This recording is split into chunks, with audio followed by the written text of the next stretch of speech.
Alrighty, so we just gonna recap each fight we did predictions on for this 259 card, and then I'm gonna also do some predictions later on some fights that we didn't necessarily predict.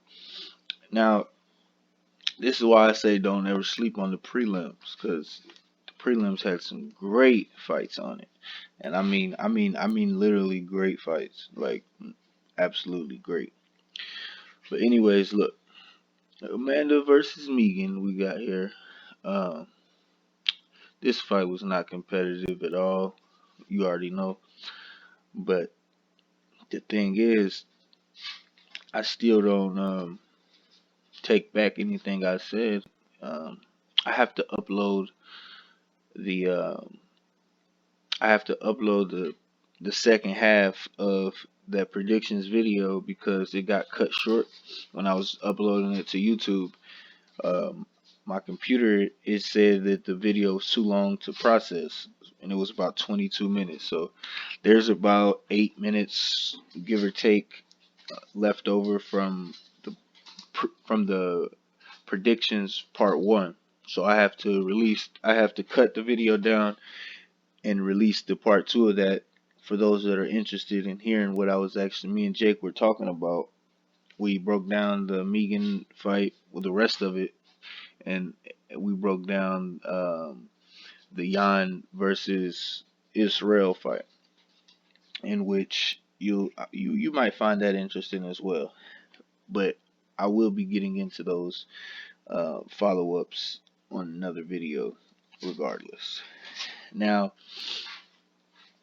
if you if you watch this fight with Megan Anderson versus Amanda Nunes, right away, I mean, when they came out, when they came out to shake hands, you knew right away that it wasn't going to be a good night for Megan. I mean, she she just you you could tell that Amanda was ready, and she was there for a whole nother reason than Megan was, in my opinion.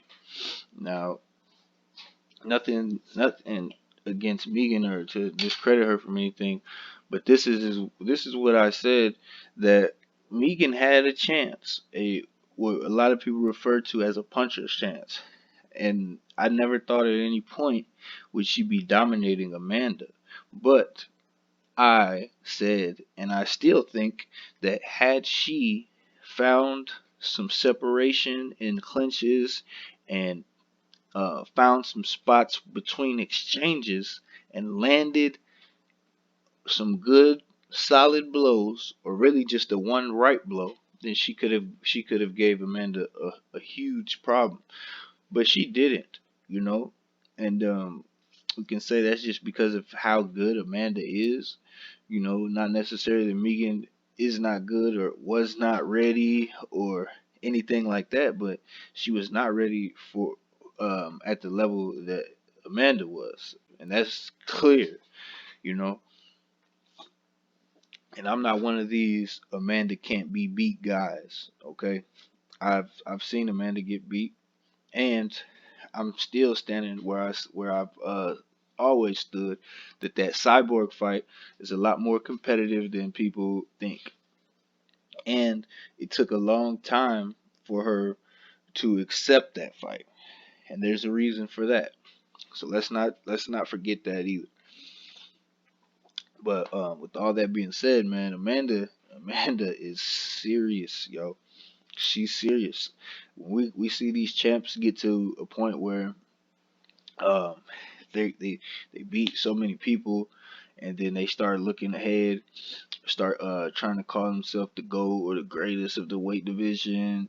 That stuff is so flustering to me that it's just so cringy every time I hear it now. Somebody says, "Oh, they're the first ones to do this, or she's the first one to do that. He's the first guy." That's all they want to do now, is try to m- make history um, in ways that are just uh, like pop machine history, you know, Coke bottle history, where you just put quarter in the machine and come back with something you just made history in. Like, I'm not saying that this Amanda has not made history, because she has.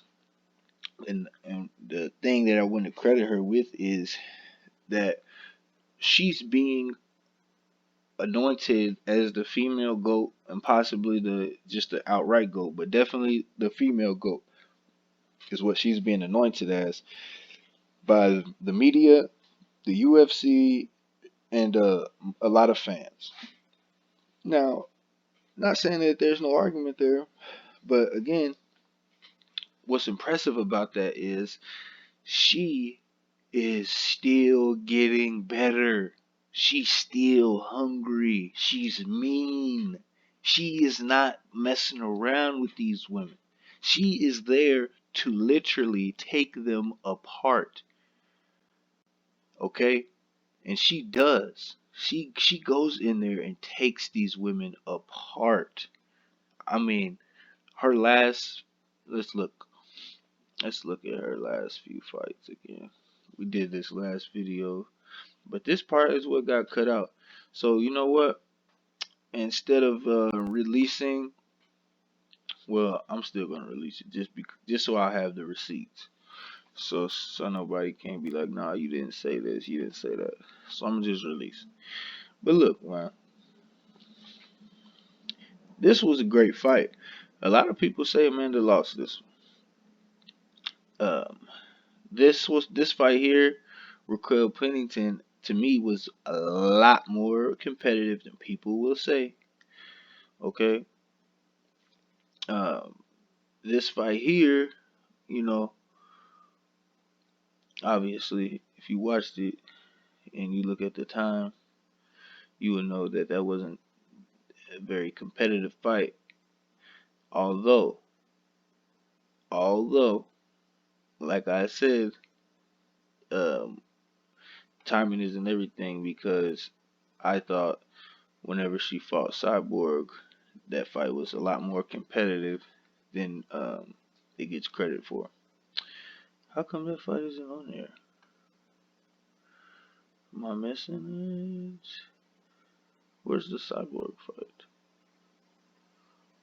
Okay, so this Jermaine Durandamine fight, it was uh, it was a good fight. It was a good fight. Amanda dominated the whole time. She kept Jermaine on the ground the whole time, and honestly, that was impressive for me because it showed a whole nother side of Amanda's game that she's shown before, but that fight was primarily on the ground, like for the majority of the time. She kept it on the ground. She made it a point, and she did not let Jermaine get up. Jermaine was not able to escape Amanda's ground game. To me, that was impressive. She's showing and then this fight with Megan Anderson, she showed every single thing you could you could show. I mean, every legal strike that could be thrown, she threw, and she landed. And then this last fight here with Megan, we already talked about that. I mean, she's at the point where most people wish they could get to, and then she's still pushing very, very hard. That's what I'm looking at, you know, and that's just impressive to me. I don't really, I don't really have anything negative to say about Amanda, you know.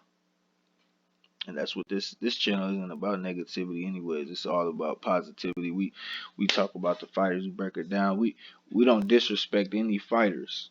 We have respect for all fighters at all levels, amateur, professional, backyard, whatever. We got respect for all fighters. So this is not anything to bash fighters. If anything, I'll be talking about some of the fighters that a lot of people let go under the radar, along with the people you guys already know that are out there in the octagon. But yeah, man, this is just another Well, this is the first recap actually for UFC 259 with a few more to go. So y'all have a good one. MMA way, MMA house, MMA street, MMA life, MMA day, MMA ville. Let's get it.